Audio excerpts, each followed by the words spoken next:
Hey guys, welcome back to Deeper Than Most. I'm your host, Sav. And I'm your host, DJ. And today we are coming back to you guys with episode 6.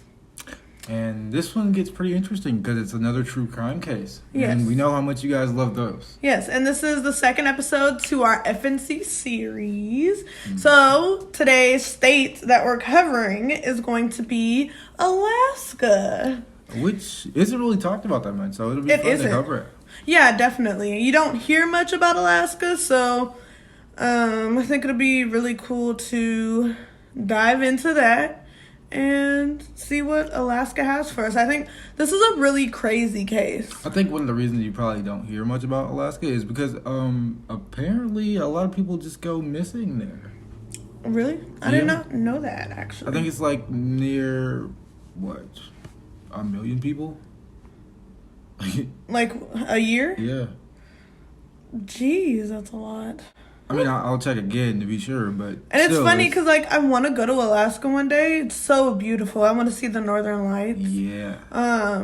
But damn. Yeah, for sure. So I'll definitely because it's so boring. Well, I don't want to say it's boring out there, but you know, it's small towns and they don't have very much to do. Right, so, but I mean, the crime rate's probably higher because of that. Could be. Hold on, let me lift my chair up a little. I feel small. Okay. So, we have 4 current events for you guys today, and we've got some pretty interesting ones. More lighthearted for these current events, just because today's topic is a true crime episode, and, you know, we kind of want to start it off just being a little more on the positive side and being a little more lighthearted because today's case is pretty heavy. Pretty heavy. Yes. So we're going to go ahead and dive into our current events. And the first one is a local current event for us. We live in Oregon currently, and this is something that happened in the Pacific Northwest. So this was like something that, like, if you live on the West Coast, like particularly Washington State or Oregon, you would have seen this event. So yeah, we didn't see it though. I think well, yeah, that's true. You could have seen it because we missed it. Right.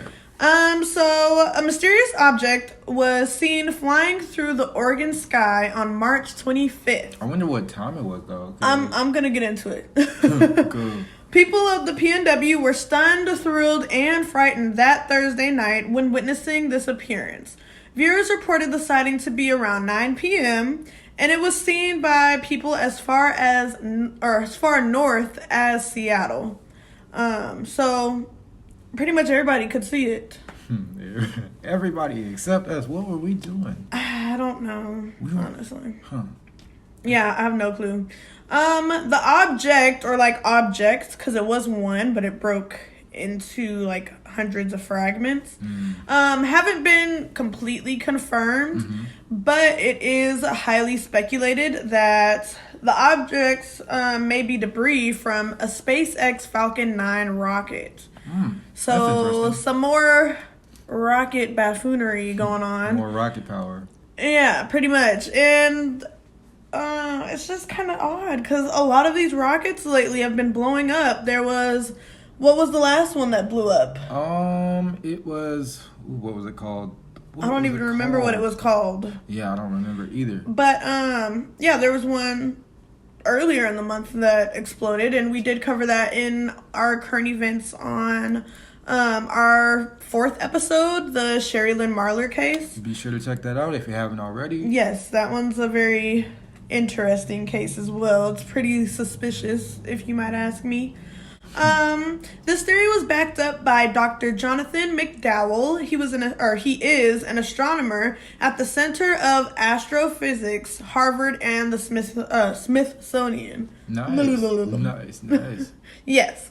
So we're gonna go ahead and play a video because there were multiple videos that were like sent to the press over the weekend of just people taking videos like from their phone to document what they saw in the sky, because hell, nobody really knew what it was when they saw it. That's actually kind of cool. Yeah, so we're gonna go ahead and play a clip now, and we're gonna go ahead and watch it with you guys. So let's go ahead and insert that now.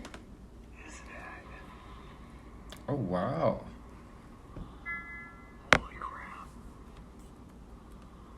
Isn't that beautiful? That is nice. That's real cool to look at. Yeah, no, I didn't see anything like that in the sky. Yeah, and if you're watching this audio-wise, I definitely recommend going on YouTube or Google and just looking it up. That's kind of scary though. Like, just imagine Not knowing what it is, going yeah. about your night and then like something just like falling out of the sky on fire.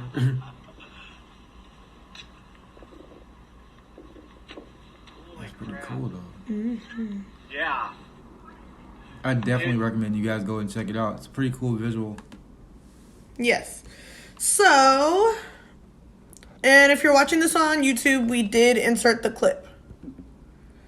But that is our first intro topic, and it's pretty cool. It does look really pretty though. It was like twinkling lights. Yeah, it's kind of cool. Yeah.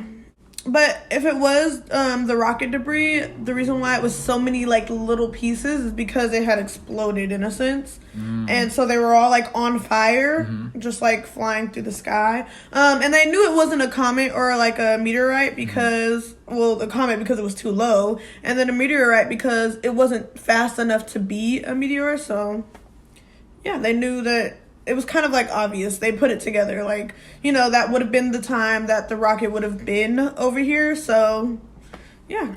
Right. But it's kind of cool, you know, just to see. It looked pretty. Is, like, think about that. It's not something you see every day yeah, still. So going about your night and you just see something falling out of the sky. Yeah. That looked kind of cool. It's like, it gets even better with these current events because I didn't even know that they rank happiness in countries.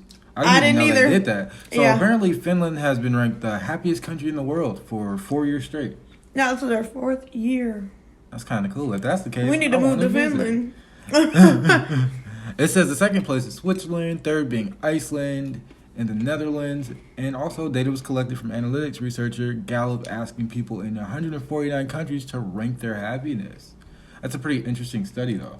I've never been asked to rank my happiness. Right. I wonder like who what they do. find and how they go about doing like research like that. Who do you survey for that type of stuff? And it's measured through social support, personal freedom, gross domestic product, and levels of corruption. Oh, Kind of interesting, isn't that it? makes sense. So the U.S. is like, But it makes sense. Social support. I feel like in the U.S. there isn't a lot of social support, like just within communities, but also like on social media, there's just not a lot of support. right.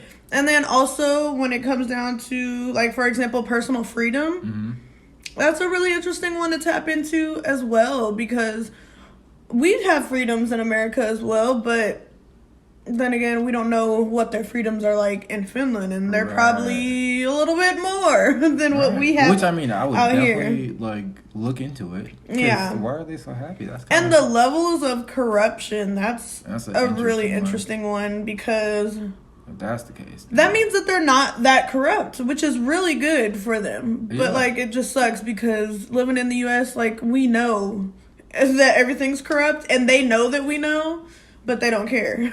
yeah. So, yeah. I wonder what it's like living in a country that's actually ran like how it's supposed to be. Right. I guess we do need to visit Finland. Right. But back to Finland again, because our third current event is an event that happened in Finland.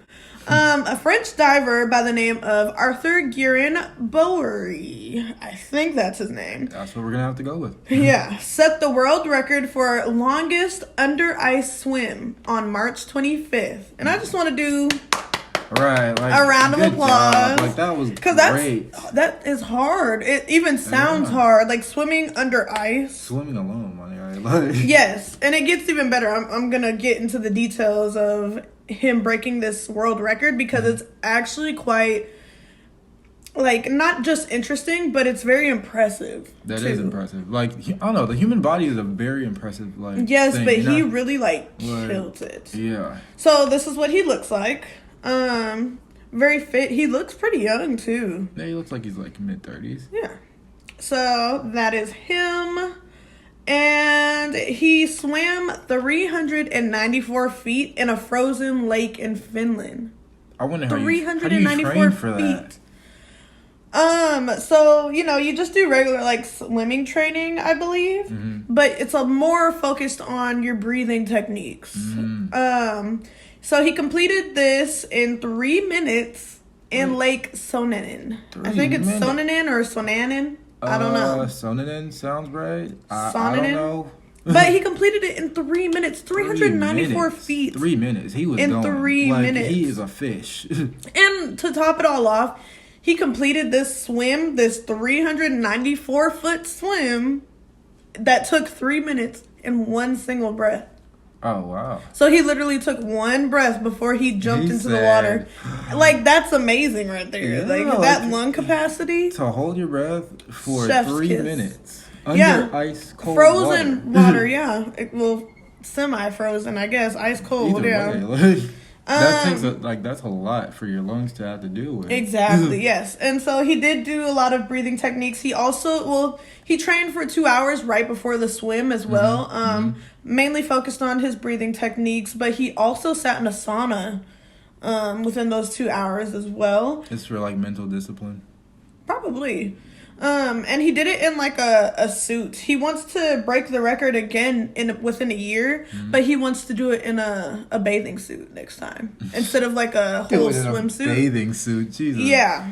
And he is from Nice, France, and holds 4 world records. Oh, so this guy just cool. I wonder what his girlfriend like. Yeah, I know, right? Bragging rights right there. Really? That's kind of cool. So I think you'll really love this intro topic, and you guys would too. This one was probably like the most interesting one. So if you want, we can do it bullet point by bullet point, or if you want to take it over. I'm cool with that. We can do bullet point by bullet point. Okay. So this one deals with the world's oldest computer. A 2,000-year-old device, referred to as the world's oldest computer, has been recreated by scientists to see how it worked. The Antikythera. I think I said that right. Antikythera. Yes. Yeah, that's what. The Antikythera mechanism was found on a Roman-era shipwreck in Greece all the way back in 1901. Okay, so can we just take a minute to take that in for a second? 2,000 years old. Yeah. 2,000 years. Mm-hmm. That's kind of cool. So I know that we ended up developing the whole technology in computers and stuff in the late 80s, early 90s, but the fact that there is a 2,000-year-old computer. Yeah. Mm-hmm. I know, it's pretty cool. And this is what it looks like. Well, this is what they assumed that it would look like. It honestly looks like a clock. If you ask me. Yeah, it does kind of look like a clock. So lots of gears and circles and spheres and turny, spinny thingies. Lots of that. That's kind of cool. It's thought to have been used to predict eclipses and other astronomical events, which is kind of, I guess, it's the equivalent to the Mayan calendar in a sense. Yes, but the fact that they were able to predict those things all the way back in the look, guys, 1901. I'm not that was the saying... beginning of a lot of the modern era. That was unheard of back then. A cool step into the 20th century at that point. Yeah, we weren't that advanced back then. Look, guys, I'm not saying that they're aliens. I'm just saying watch out for all these different leaders and civilizations that y'all be looking up. Right. Unfortunately, only 1/3 of the device survived all of those years. Of course. Well, see, the thing is, there were 84 parts that they found, but those 84 parts only amounted to 1/3 of the whole complete mechanism. I wonder. So there's a lot of missing pieces to it. They don't even have half. That'd be a cool little scavenger hunt, yeah. Game well, no, it just didn't survive, or they just weren't able to find it. Yeah, it was a shipwreck that they found it on. So they really got lucky to even find 1/3 of it. Right. That would have been a cool little game premise though. Just imagine oh yeah, trying to find a mystery game. Yeah. Mm-hmm. The complex gear system in front of the device has been a mystery since it was discovered. So they don't even know what's going on with it. They don't even know. Right. Exactly. Scientists at UCL, so this is a college in London, Okay, cool. think they cracked the puzzle with 3D computer modeling. They've created the front panel and hope to build a full-scale replica with modern materials. So they're kind of like trying to create a 3D version of it with what they have. So I don't know, like, per se how they know what the rest of it is supposed to look like, but I think just based off of what they have, they can kind of get an idea. It's kind of like how they do that same thing with historical figures. I've seen them take a part of maybe, let's say, Pontius Pilate. They've done a part of his face, and then like we're able to recreate his entire face or what he would have looked like. Mm-hmm. So I guess it's that same deal. Right. Could be. So it says the sun, moon, and planets are displayed in Greek brilliance. You can read the next one too. Yeah. Do you know what Greek brilliance is, or have? It's just saying like the way it's displayed, like. It's just like okay. Yes. I gotcha. It's actually the world's first analog computer and astronomical calculator, which is a very interesting fact because I always wondered like how. Somebody was just like, okay, we're gonna create a computer. No, right. The fact that they were like thinking about computers back then, though, it's a huge step for humans. Yeah, and it's like something that we didn't find like until quite recently. I think it was 2017 when they originally found it. Oh, wow. Mm-hmm. I think I'm not completely sure. They plan to use picture X-ray data and ancient Greek math methods to piece it together. Here we go. So because they only have a third of it, they're going to use, ancient Greek math to piece it together. I don't understand how you would do that, but they are. So kudos to them. I don't know, but great job, guys. Keep it up. So getting into this case, it's going to be a very heavy one. So disclaimer to anyone out there. If you have a problem with murder mysteries or if you have a problem with these type of cases, you can look away or, just listen. This isn't the podcast for you. Right. Oh, and isn't there, death of a minor in this case? A couple of minors? Death of 2 minors. Yeah, so it is a little more heavy. But without further ado, let's go ahead and spill the beans. So just a quick little summary here. September 7th, 1982, a ship is anchored just outside of Craig, Alaska. The ship was engulfed in flames, and this led to a very peculiar investigation. When investigators began looking over the scene, a horrid realization was made. This was no accident. A Blaine Washington family and their deckhands were found murdered on the vessel, and from here, the mystery of why begins. So, the setting. Where did it happen? This case takes place in Craig, Alaska. And Craig is a small town in southeastern Alaska with a population of 1,300 people. That's it. Jeez. Yeah, that's it. That's a small town. Yeah. This has been a static number because the town is 220 miles south of Juneau. Oh, Juneau. I've never seen Juneau spelled like that. It actually might be Juneau, but I'm just going to say it's Juneau because usually when it's spelled like that, they don't usually say the A. Okay. Which is the capital. Oh, Juneau, Alaska. Yeah. Oh, okay. Brain fart. It is a small town, but it is the most populated town on Prince of Wales Island. I didn't know that. Yeah. Wow. So the other ones are smaller. They have to obviously, be. Yeah. The fourth largest island geographically in the United States, but this is accessible only by boat or plane. It is known by those in the commercial fishing industry, especially those in the salmon trade, which is a very important detail that you kind of want to keep in mind for this case. Salmon trade is very popular in Craig. This happened between September 5th and September 7th, by the way, and it gets really grim. So there's a small family of 4, technically 5. We have Irene Coulthurst, and this is the wife of our, I guess you could say, captain. He was the captain, the husband? Yeah, it's the wife of our captain. And she is 28 years old, and she was also 3 months pregnant. Oh. Yeah. I did not know that. Mm-hmm. Okay, continue. So then you have Mark, the captain. Mr. Coulthurst is a 28-year-old, and he's been working in this industry since he was like 16. And with all his hard work, this made him able to buy his very expensive boat, which is like $750,000, and he named it the Investor. And so then we get into their young children. You have Kimberly Culthurst and John Coulthurst. Kimberly is 5 years old, and she was actually set to start kindergarten the week of the murders. So when they got back from the trip, she was supposed to start kindergarten, but never got a chance to. Yeah. Okay. And then you have little Johnny. He's 4 years old and actually celebrated his 4th birthday a few weeks before the whole incident. Damn. You know, like when kids pass away, it's very hard to think about because they never got to live their life, you know? Yeah, especially at such a young age. Like, she didn't even really start kindergarten. He was just 4. Like, but the thing about it is, like, you know that they were probably living their last days or their last weeks happy. Yeah, hopefully. for sure. Like, the fact that he had just celebrated his birthday, he probably did enjoy that, you know? Mm-hmm. And then with her, like, excited about starting kindergarten, probably, like... Yeah. So there were also deckhands involved. These were young men.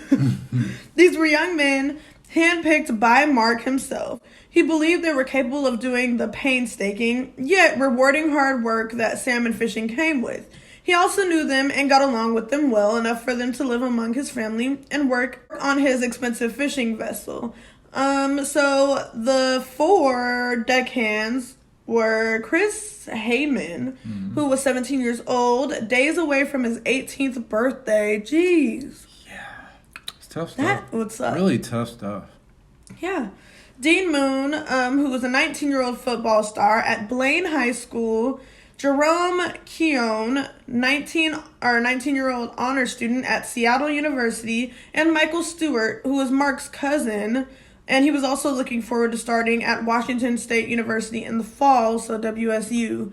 Mm-hmm. Ooh. So everybody had something to look forward to. Yeah, it was a lot of hopeful and bright futures. Yeah, that were just taken. Yeah. Terrible.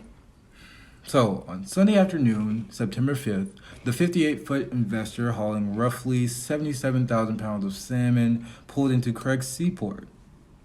Mark was hoping to offload the haul for $30,000 in a non-cash exchange. This was because Mark didn't usually deal with cash investors. He didn't like to carry cash with him out at sea. Smart man. Yeah. Mark and his crew were able to offload later in the afternoon, but they would have to stay in Craig a day or two later because the Alaska Department of Fish and Game closed salmon season the week prior. But they were reopening that Monday.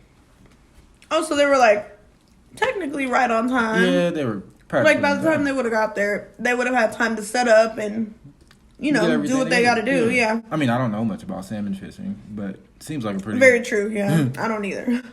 After unloading the haul, the investor was tied to 2 other ships owned by his business partner, John Curry's brother, Clyde, and another ship named the Defiant that were tied to Craig's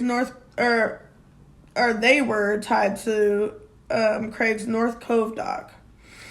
When the vessel was latched, 2 deckhands, Jerome and Dean, went ashore to make a few calls, get drinks, and to buy some devil's lettuce from a deckhand aboard another ship.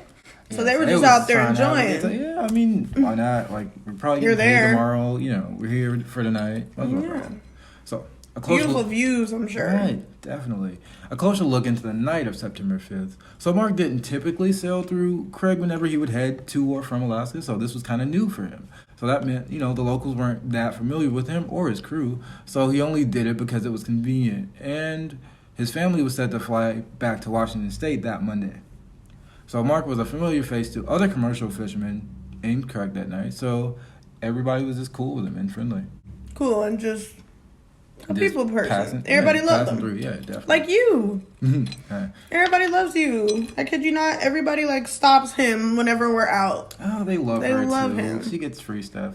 sometimes. No, you get the free stuff. I'm the bad luck charm, he's the good luck charm, and we kind of just even out the playing field. Good and bad stuff happens, but good stuff happens only when he's around.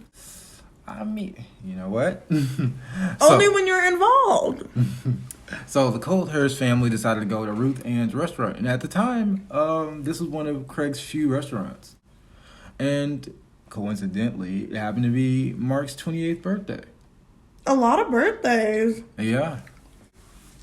So everybody was out just enjoying the night. And, Mark and his friends were eating. And his friend didn't have enough money to pay for his meal. So he wrote him a check for $100. Because, again, Mark doesn't like to have cash out at sea. Right. Especially, large amounts. It's just never smart. It's not good. Especially, You don't want to walk around with large amounts of cash. You can either drop it, lose it somewhere. Get robbed. Yes, exactly. Not a smart move. So, witnesses say the family stayed at the restaurant until 9:30 p.m. And so they were crossing between their boats to turn in for the night, and a crewman aboard the Decade recalls 4-year-old John popping in the pilot house just to say, hey. So that means that kind of late into the night, because I guess you can consider 9:30, 10 o'clock late. Yeah. That they were fine. Mm-hmm. They were okay. Yeah. Okay. An eerie silence. The last sighting of the Coulthurst family was just after 10 p.m. when they left the restaurant. So, once again, kind of late into the night, but still fairly early. It kind of just depends on who you're asking. Because to us, that's pretty early in the night, but to somebody else, that's pretty late. Or I guess to the common folk, that would be pretty late at night. Right. On Monday morning of September 6th at 6:30 a.m., a crew member aboard the Decade noticed the investor slowly idling away. It was later discovered that the expensive tie lines used to connect the ships were left on the Decade. The crewman found this weird because the lines are typically reused. He also saw a man in the pilot house and assumed it was Mark due to the man's similar build and gait. It was later reported that the main engine of the investor was not running, which would indicate that the man the crewman saw was not Mark or one of his crew members. Crews typically use the main engine to guide their path. So it seems like, the guy was trying to get away quietly. Yeah, trying to sneak off, yeah. Right. An odd departure. So 15 minutes later at 6:45, Clyde Curry comes to the deck to see the same man that his crew member was talking about. They believed it was Mark heading out to take advantage of the open salmon season because, a lot of people especially people that do go fishing or whatnot, they like to get up really early just to catch them. Early bird gets the worm. Right. So Clyde described the man being average height with a stocky build, light brown or blonde hair, and wearing a black and red plaid wool jacket. And where did they see him again the second time? Just out and about walking around? The second time... Or was he near the boat? Yeah, the second time, he was, near the boat. It gets murky. Okay. Like the water? Okay, go ahead. So 45 minutes later, at 7:30, a crew member of another ship saw the investor settle near Fish Egg Island, which is a mile away from Craig. It appeared that the ship had been anchored, but several people saw the skiff, or, the small boat used to ferry the crew to and from town, tied to the main dock. Later in the morning, a thick fog fell over the area as the vessels began to prepare for the upcoming salmon season. The following morning on Tuesday, which brings us to September 7th, the thick fog that covered Craig began to lift finally. The locals were surprised to see the investor was still docked at the harbor near Fish Egg Island, which was a mile away.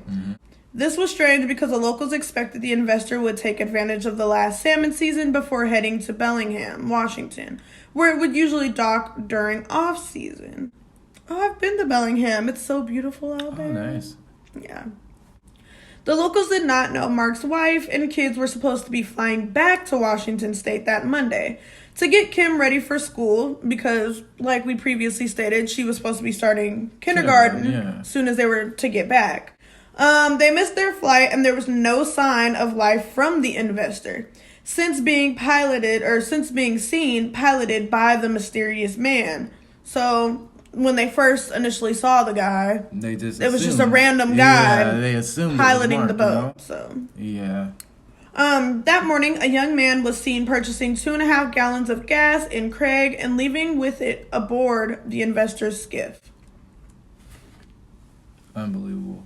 That's kind of scary. That's not Sketch. even kind of scary. That's So he was just very walking scary. amongst everybody, probably. Right, just and around. nobody noticed, you know? Like, you don't think to question, like, who could this person be? Like, you know, No. you're just going on just- about your regular daily life. And of course, like nobody like I said, nobody knows, you know, that Martin's anything has crew or happened, anything. yeah. So exactly. they're just assuming, okay, maybe he's just out doing his thing or whatever. Right. The tragedy and its findings. Around 4 p.m., a trawler named Casino noticed smoke coming from Fish Egg Island, where the investor was docked. The crew members aboard the ship alerted the Alaskan state troopers from nearby Ketchikan and proceeded to go try and stop the fire and save any passengers, if there were any. The crew passed by a young man wearing a dark baseball cap. He was heading toward Craig, but he stopped and spoke with the crew members as if he were seeking help and continued toward his destination. That's suspicious, dude. Yeah. Whoever the suspect was, like, he was just willy-nilly, like, just walking around. Yeah, just, and like, nobody around. suspected a thing. And that's what's scary about a lot of these types of cases. Is like, you just never know. And, like, Right. honestly, you could be walking past anybody that could have just did anything.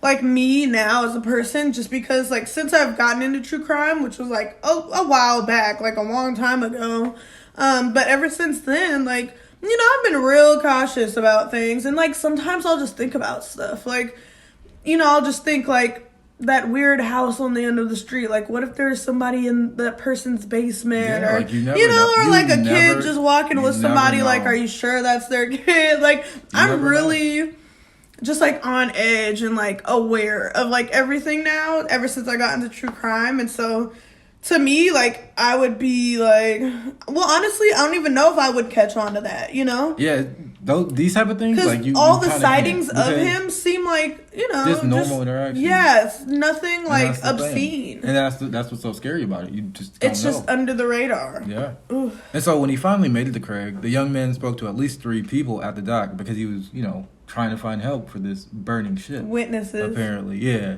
So each person described him as a slight man with a scarred or pockmarked face. The investor's skiff was also found tied to a dock nearby, abandoned and undamaged. That's interesting. Yeah. Yeah, that is kind of, like, a fact that you should note, because in a lot of cases, actually, you do end up seeing that the person that, like, did the crime, like, a lot of the times, they try to get close to the police that are involved in the crime, or, you know, the news reporters, or even, like, the searches that they do, like, if it's a missing Right. person or whatnot, Right. just so they can keep track of, like, where the police and law enforcement is going with the case, and, like, if they have any leads. Like, a lot of criminals do that to kind of, like, keep an eye out, which is, like, if you think about it, it's kind of smart, I guess, but damn, like, it's one of those things where, like, he was so close and, like, just in it, Right, boldly just there. in the scene, and nobody just caught on to who he was, you know? It's just terrible. It's terrible stuff. It's really scary, honestly. Stuff like Yeah. that just happens. And, you know, I've done some more research on the case. And, you know, those crew members went over to try and put out the flames. And they did stop some of them. And they were dying down.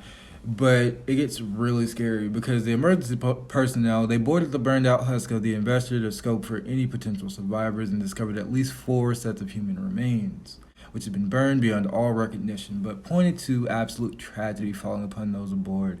It was initially believed that an accidental fire had broken out and killed those aboard, but at that moment, nobody knew who exactly had been aboard the craft when the fire broke out. Doesn't seem too accidental if there was a man that was Right, seen getting 2 gallons of Right, gas, and getting probably gas. in the gas containers, right? Yeah, probably. Yeah. And he left on the boat's skiff also. Yeah, that's suspicious. Right. So, yeah, that gets really terrible. And it says authorities began to probe the scene, looking for a potential cause of the fire, and began removing the sets of human remains from the craft. However, as they did so, flames would break out again, delaying the recovery efforts and making it hard to determine just how many people had been aboard the Investor when the fire broke out. While emergency personnel would eventually quell the flames over the next several hours, heading into the morning of September 8th, the 4 bodies recovered from the Investor were sent to Anchorage to be identified, and for investigators to determine an official cause of death, which would end up putting a much darker spin on this entire case. If you haven't heard about Anchor, it's the easiest way to make a podcast. It's free and it's easy to use. There's creation tools that allow you to record and edit your podcast straight from your phone or computer, making it the best user experience around. Anchor will distribute your podcast for you so it can be heard on Spotify, Apple Podcasts, and many more, making it so you don't have to upload to each individual platform. And the best thing about it, you can make money straight from your podcast with no minimum listenership. It's everything you need to make a podcast in one place. So please, download the free Anchor app or go to Anchor FM to get started. And that's anchor.fm, spelled ANCHOR.FM. So what are you doing? Download the free Anchor app now. On Thursday, September 9th, autopsies would be performed on at least 2 of the 4 bodies that had been recovered from the burning Investor. These bodies, which would be identified as 28-year-olds Mark and Irene Coulthurst. They both showed signs of having been murdered before the fire, with forensic examinations revealing gunshot wounds to the head. And these weren't military-style gunshot wounds, right? No, they weren't like to the back of the head or execution style in any sense. Well, that's what I meant. Yes, execution style. But investigators would never quite elaborate exactly what that meant. So, it could have just been shot, like. Just cause, yeah. And it wasn't point blank either. No, it wasn't point blank. So they were just shot. Yeah, just shot. Almost like quick with it, because it doesn't seem too personal. It doesn't seem personal at all. Or out of rage, really. Yeah, no. I feel like it's more of like a heat of the moment type of deal. It was designed not to burn, actually. So they were probably dousing that thing. Right. Wow. Making sure. Yeah. They're honestly trying to get rid of evidence. Yeah, definitely. That's what they were really trying to do. Any widespread fire would have had to have been intentionally started because of the way the ship had been designed. So it wasn't an accident. Right. Couldn't have been. It couldn't have been. And it goes on to say investigators theorized that the fire had been started to cover up the crime, which, like you just stated. Yes. Disposing of the evidence of the victim's body, likely well after the victims aboard the craft had been killed. Perhaps even an entire day later, due to the presumably quick spread on September 7th, which was more than 24 hours after the Investor had slowly drifted away from the dock in Craig and been piloted by that mysterious dude. And nobody bothered to call that in. Yeah, nobody bothered to call it in. If everybody says that the guy was mysterious, right, you would think that somebody would have called it in. Exactly, that's what I would have. Or made a report, because I'm sure there are officials. Yeah, there has to be. For fishing. I'm sure they have some type of hierarchy where you can get a hold of somebody and make a phone call and say, hey, so and so this ship or this line it's got a suspicious guy driving the boat. What the heck? And it goes on, and you say, based on evidence recovered at the scene, it was believed that the culprit or culprits of this vile act had first attempted to scuttle the ship, opening up the sea cocks and attempting to sink the craft near Fish Egg Island, where it had been anchored on the morning of September 6th. However, they had likely discovered the ship still floating a day later on September 7th and decided to return to the ship and set it on fire, using an accelerant that spread the flames quickly, allowing it to burn for several hours. Just letting it roast. Yeah, they did what they did, and they. So the reason why the perpetrator went back to burn it is because he saw that the ship was still there because the fog had lifted. Right, he was trying to get rid of everything. Now, if the fog would have stayed, you never know. He might not have went back and tried to cover his tracks, and then you might have been able to find something. Exactly. You never know. While this seems like a likely series of events, it didn't explain why the crime happened or why the individual or individuals involved had waited so long to set the investor on fire. So Sergeant Charles Miller of the Alaska State Troopers, who oversaw the investigation during this early period, would tell reporters from People, he said, every time I pursue something, I keep coming up short. There's always something that doesn't fit. One thing that is stuck in my craw is why the murderer didn't burn the boat right away or at night when there was darkness to cover his escape. So you just burnt it in broad daylight? Yeah, no, early in the morning. Yeah, But that's so odd because that's when fishermen are out. That's when everybody is out. Exactly. So it didn't even care to try to hide his tracks. Didn't care at all. And I wonder if craw is like a slang word in Alaska, like for his head. Right. He also said there must have been some compelling reason that caused him to do it in broad daylight. Right. Probably because it was a last minute thought, like, damn, I need to burn this evidence. Like, you know? Right. He's probably like, I might just have to risk it and run, but at least let me burn this evidence. It's just so gross. Like, it is. Doing the research and, reading up on this case, it's pretty sad. This case and the last one was sad just because it was so open-ended, and I left that case with so many questions. Yeah. And I feel like this case has me feeling the same way. You know, it's just very open-ended, and you don't know. Like, you really don't know. There's so many possibilities, and all of them seem plausible, but that's the thing, you just don't know. It's just... It can get frustrating, but that's what makes it so interesting. Because it's people, how? A lot of these times, people don't even have a motive for doing the things that they do. They just do it. I feel like it's 50-50 because there's a lot of cases where there's motive. Oh, yeah, no. And there's a lot of cases where there isn't. Yeah. But it's just crazy. And then typically, with cases that do have a motive, the motives are crazy. Anything could be a motive. You could just walk down the street and, somebody says, oh, I hate your haircut. And that's just the day you decide to snap. Right. Just little stuff. It could be anything, what was your motive? Oh, well, they were rude to me. I was already going through a hard time, a shitty week, shitty year, whatever. And I was at the tip of my breaking point, and that just sent me off the edge. Really anything could be a motive in a crime. And it's kind of scary. And that's why, for me personally, in everyday life, I try to be a positive person and radiate kindness and positivity and just spread love because you never know how someone's feeling. You never know what could be the last words or what could be. You just don't. And just like I said, you don't know who you're running into in everyday life that could be at their breaking point, and you could be the person that gets the backlash of whatever pent up aggression or anger that they have inside. So, it's just very scary, especially these days. People are very good at hiding how they feel and, what's going on in their head, especially being able to easily disconnect in today's society. It's definitely disconnect. Yeah, with people being so focused on their phones and, just what's going on within, your own life. Everybody is just so self-inclined that you don't really look outward and you don't see your surroundings for what they are and you don't see the people around you for, what they are. And so you don't really catch up on, vibes, bad vibes and, how people might be feeling. It's become harder for people to detect. It is harder. As opposed to, years ago where everybody was, seeing each other in person and you could read people. Yeah, and you don't really acquire that skill when everything is electronic. Right. And everything's online. Because anybody can put on any persona they want now. Yeah, dude.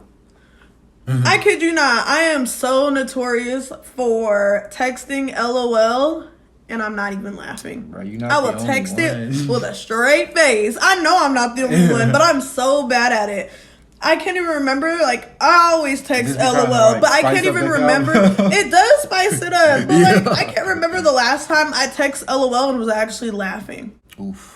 Because nothing's really funny. No, shit do be funny, but I just say LOL just to be lighthearted because sometimes you just need a little LOL in your life.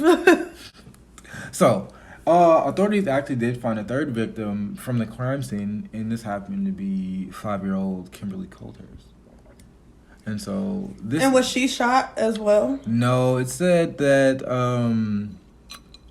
Unlike her parents, however, it could not be determined whether she had also been a shooting victim due to the decomposed state of her remains. She would be and they're burn victims too. I forgot. Yeah.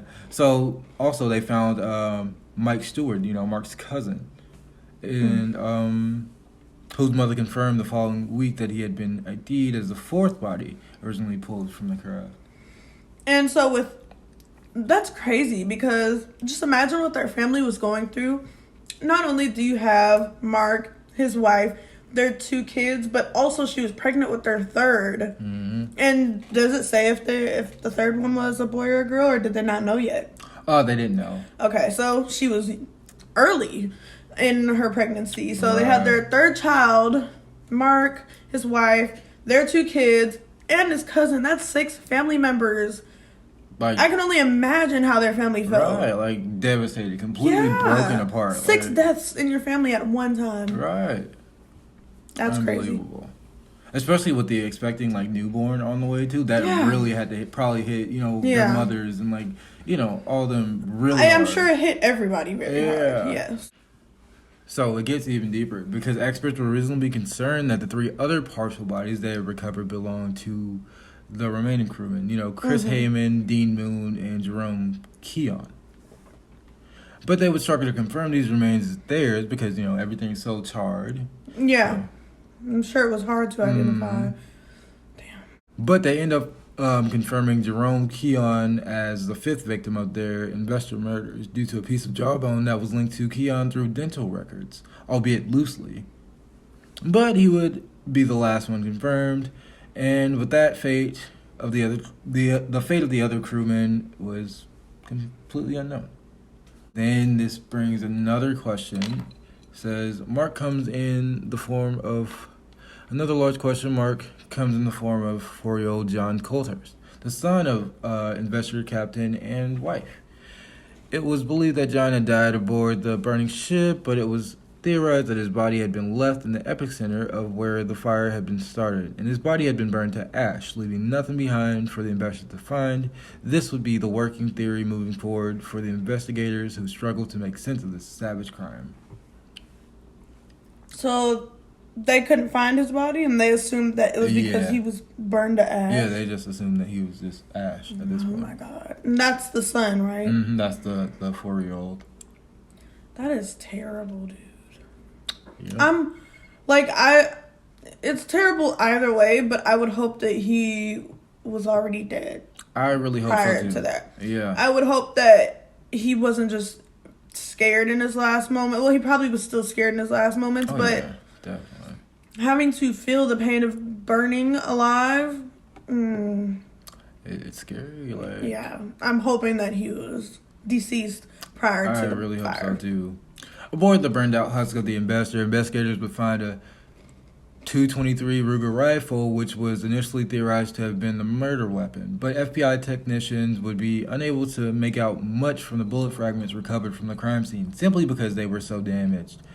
As such, authorities would not be able to initially reveal what type of weapon had been used in the murders, but would later on reveal, after more extensive testing had taken place, that Mark and Irene Coulthurst had been shot with a .22 caliber firearm. So it wasn't the rifle. No, the rifle. But there was a rifle on board, and they weren't even able to defend themselves with all those people. Right. I wonder if the gunshots were heard by everybody else on the ship, on board. Right. Because, it was a pretty decent-sized ship. Yeah. So, even though authorities would only be able to identify the cause of death in 2 of the 5 confirmed murders, that of Mark and Irene Coulthurst, investigators believe that all 8 victims had been killed before the fire was started.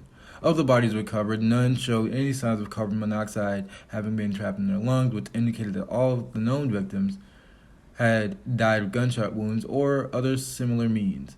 But due to the destroyed state of their remains as well as the crime scene around them, it would be difficult to confirm that moving forward. So it was too gruesome for them to even come to a conclusion. Yep. Following the murder of the 8 people aboard the investor, the killer or killers might have stayed aboard the ship until the following morning, collecting his or her thoughts and figuring out what they would do next. before deciding to quietly drift off into the harbor, where the investor was later anchored near Fish Egg Island. Here they attempted to scuttle the ship, leaving it in the thick fog that had rolled in the area, and hoping that the ship would sink without attracting any attention. But it didn't.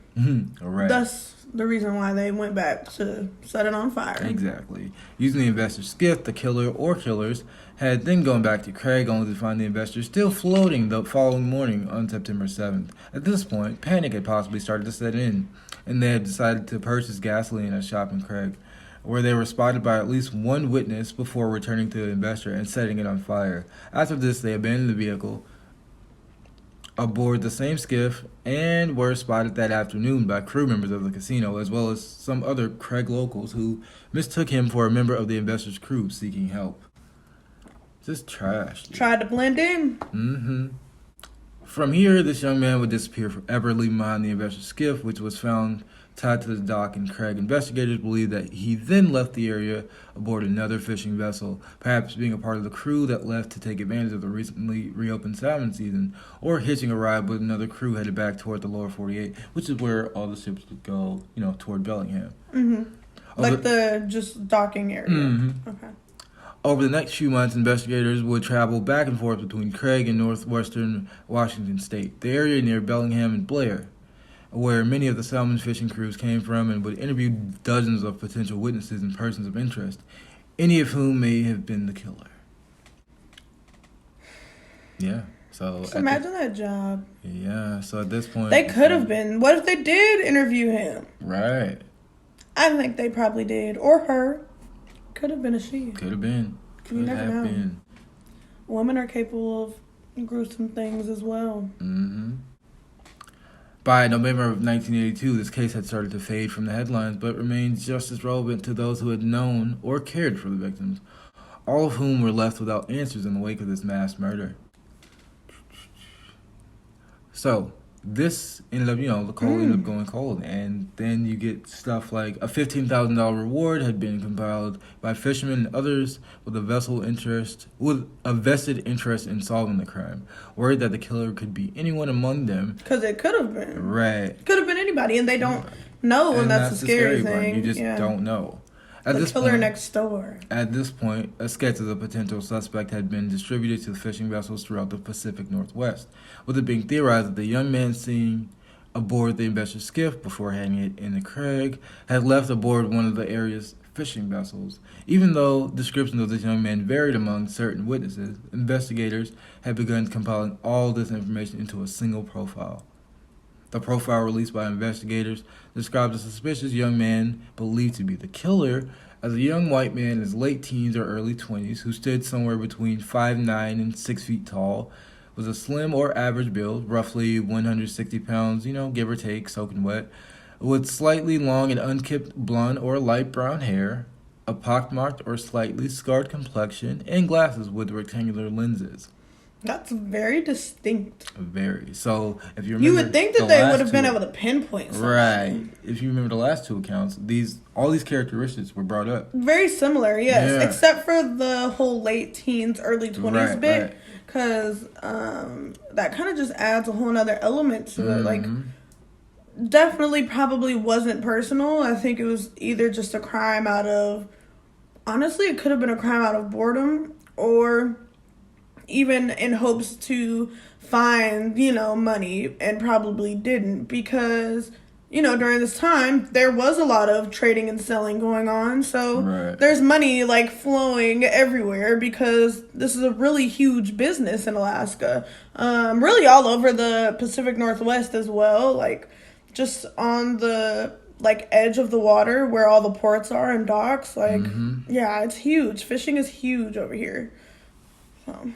By the spring of 1984, the investigation was attempting to rejuvenate interest in the case. That March, 4 Alaska State Troopers arrived in Washington State to remind the public that while the case was still unsolved, the investigative body overseeing it, were not going to forget it. After arriving in Washington, they began speaking to numerous individuals that lived in Whatcom County. It's probably Whatcom. The same county that many of the victims had been from, who were involved in somewhat nomadic lifestyle of commercial fishing. If you recall, salmon fishing and ended the week after. So that means that the people that they interviewed were people that would have been around during that time because they were a part of like the fishing trade and the fishing lifestyle. Right. It says if you recall, salmon fishing had ended the week after the murders, so many of the people that had been in Craig at the time had gone home shortly thereafter, which only added to the disadvantage. The investigators were already now they were revisiting some of their leads from early on, interviewing some people from the first time and re-interviewing others. Many of the people that investigators spoke to during this period were suspects or POIs that investigators had been unable to eliminate in the case, which at this point had become the largest in Alaskan state history. Which is why this is our case for the FNC series, part 2, because this was a case that definitely shook Alaska. I think because it was so morbid as well. Definitely. That really just added the fuel to the fire, I guess you could say. If you go later on in the year, around September 10th of 1984, just a few days after the second anniversary of the Investor murders, police announced that they were charging a man in the crime, and his name was John Kenneth Peele. Yeah. So a lead. Mm-hmm. Interesting. Person of interest. Right. It says the 24-year-old Bellingham native had been a favorite suspect for quite some time and was officially taken into custody by Washington authorities at 7:15 that Monday morning. Authorities from Ketchikan, Alaska, were charging him with all 8 murders, and he would be arraigned later that day in Whatcom County, which his bail set for $1 million. He ain't getting out. Yeah, nah. You're not getting out, dude. Nah, like $1 million? Not at all, bro. Honestly, though, I personally think that's kind of low. For 8 people, 8 lives. I think so, too. All great futures. All of them had something to look forward to. Right. Even the children. The children could have been who knows what. And on top of that, it was technically 9 murders, not 8 because of including the unborn child. Yeah, including... So, really just an overall sad situation. And honestly, I don't think $1 million is enough for all of those lives. I think it should be $8 million. I think, or even $9 million. It should be $1 million each because that is just... Why, dude? I mean, he's not going to get out off of $1 million, but... Right. But still. Just to throw it in his face. Mm-hmm. Additionally, prosecutors were filing a motion to extradite Peele to Alaska, where they hoped the trial could take place. Even though the victims and suspect had lived in Washington, the crime itself had taken place in Alaska. So it's in their jurisdiction. Yeah, jurisdiction things. Yeah.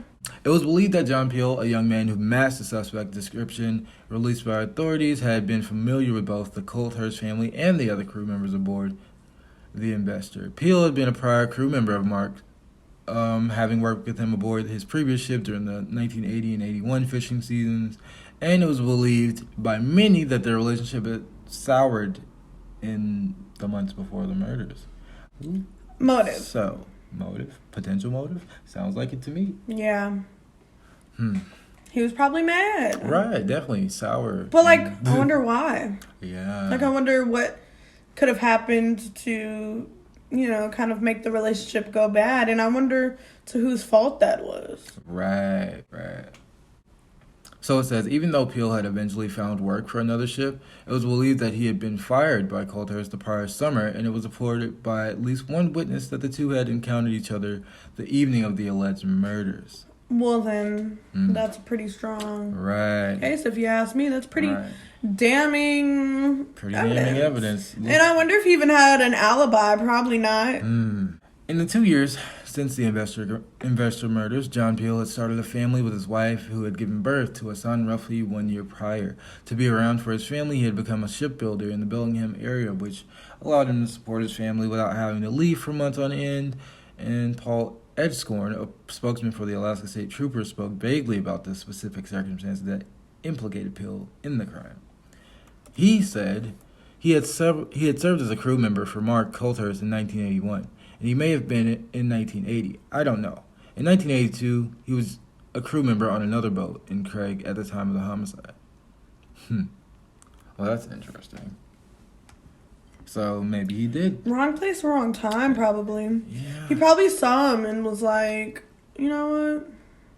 Right. Like, I feel like this dude probably fucked me over, and I'm gonna take back the power and take back what's mine. And, you know, it's probably how he felt when he saw him, especially encountering him and having that interaction, however that interaction might have went. Right. Nobody knows. Probably pushed him over the edge. Like I was saying, you never know who you're gonna run into, and they could be at their breaking point, and he was probably just like right there, like yeah. He was like, "You're here, I'm here, and right. let's have this conversation about he why probably you fired me." He probably wanted to talk, you know, about like I want an explanation, like, you know, what was your reason for firing me? And Mark was probably like, dude, I'm not trying to right, not right now. You know, like my I don't have to birthday, explain like, anything to you, right, you know, the season's like coming up, and he probably didn't like that at all.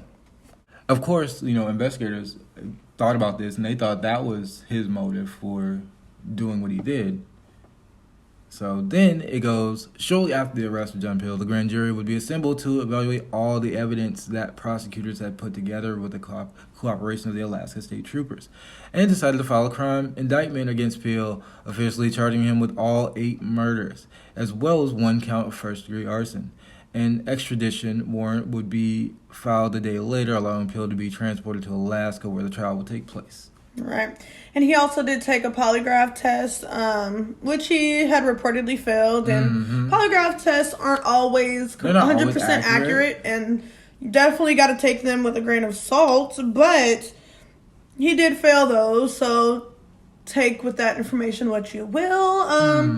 For investigators, that definitely raised an eyebrow for them. Right, and they were kind of like, okay. Another little thing to check, add to the list. A little check mark on the list of things that we're looking for. Exactly. So, in November of 1984, John Kenneth Peele was moved to the Ketchikan Correctional Center and was set to begin trial there in January of 1986, where he was facing 20 years in prison for the arson charge alone, as well as 99 years for each of the 8 murders. Oh, for each of them? Mm-hmm. So... forget the bail. Forget all the rest of that. I think this covered it. Yeah, like 800 years. I think it covered it. Yeah. For sure. Well, 820 years, kind of. Mm-hmm. Yeah, that's pretty intense. I mean, obviously he's not going to be in there for 800 years. Right. But oh, he's long gone now. Oh, yeah. But that's good that he served, you know? Yeah, At definitely. least somebody served for this case. Right. And I think that's... I don't want to say it's 100% damning evidence that it was him, but there's a lot of questionable things. It's pretty. It's one of those things like, how could you not? Like, how could you not? Like, yeah, it's there, but you have to connect the pieces. Right. And like, I'm saying that because like in court, obviously DNA evidence is the most reliable, most looked for type of evidence to have in a courtroom, but they probably didn't have that at the time. Right. So all of the accounts that they did have, Or what they had and witness accounts, I think that was enough, especially with having a motive. Mm-hmm. The dude had a motive. Completely. Out of anybody else that was there, he had a reason. So he probably got fired the summer before, Yeah. You probably probably didn't even tell me mad. why. Probably didn't even tell me why. Probably so, not. I'm gonna meet you. At the beginning of the season, we're going to talk about it, see if I can get back on the crew. And he probably didn't even mean to. Right. It probably just happened spur of the moment, right. too. Especially since he was, trying to, find ways around it and cover up everything. He was freaking out. Right. All right, so that is pretty much all for the case, and that's the complete story. Pretty sad case, and really, even though there are details, there's still a lot of questions as to how it all went down. There's really not a painted picture of the events and how they took place. So there are a lot of questions in this case. And the first one would be, what do you think actually happened the night of the murders? Right. Leading up to, or even just how it took place. Because there really aren't any details on how, and especially with the victims being burned so badly, they were only able to come to a conclusion that Mark and his wife were shot because they were somehow able to recover their bodies and and find that evidence through the autopsy. But as far as the other victims, it's never been confirmed as to how they died, Right. cause of death. So what do you think actually happened to all other, technically 7 victims? I guess the baby probably passed away because of Irene, right? Yeah. You know, So- probably, yeah. Just like as soon as like her lifeline was gone, the baby's Right. was too, I'm sure. Right. And the second question is, do you believe John Peele's sentence was enough? And personally, I think it was. Yeah, definitely. Yeah. It definitely was. And I'm honestly glad that he didn't get any life sentence because life sentences are not life.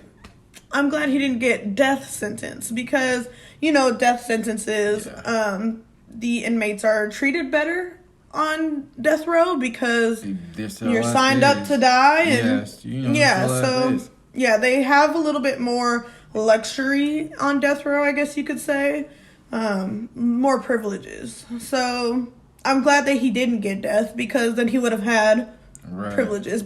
But the thing is, there's no DNA to tie him to the case. So if he really didn't do it, sucks for that guy. But if he did, the police did the damn thing. With what they had, they did the damn thing. For sure. So, yeah.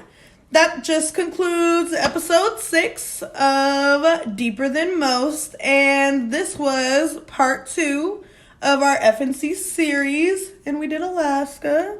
Did you enjoy this episode? I really liked it a lot. I liked it because the case was very intriguing. It was. It seems like the more you dig, the deeper it gets, Yeah.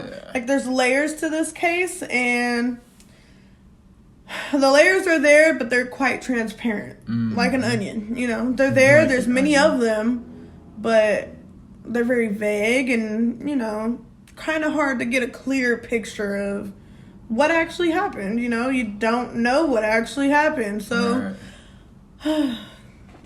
I wish we knew more. I wish we did, but it seems like, justice has been served. So, yeah, and I think as long as that happens, I'm fine with that. Right. I'm just nosy, and I like to know details. But, yeah, so we're going to catch you guys next week on our 7th episode. Yeah, we're almost to there. double digits, We're really guys. getting up there now, guys. I know, it's only 6. I get it. It doesn't sound like a lot, but to us, it is. And, we've really been putting in the work, cranking out these episodes for you guys. And we've been having a really fun time filming this for you guys. We and love recording. it. And doing the research, it's really fun. We get to educate ourselves and learn a lot, about ourselves and the world, whenever we're researching these topics for you guys. So it's really fun to do. I really love it. I really enjoy it. Do you have any other words for our listeners and viewers? Just be careful, people. Just be careful who you talk to. Be careful the things you interact with, the people you interact with. Just be careful. Yes. And also, we did a poll on our Instagram, guys. We do polls kind of often. We did a poll on our Instagram, I want to say last week. Yes. Asking you guys if you wanted to see Celtic mythology or Norse mythology.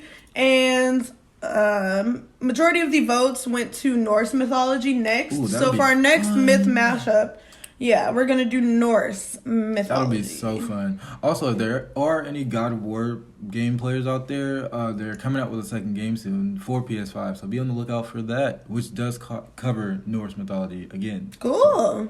Ooh, that's kind of fitting. That'll be cool. Yeah. So keep an eye out for Norse mythology. And then after this FNC episode, the next state that we're going to be covering is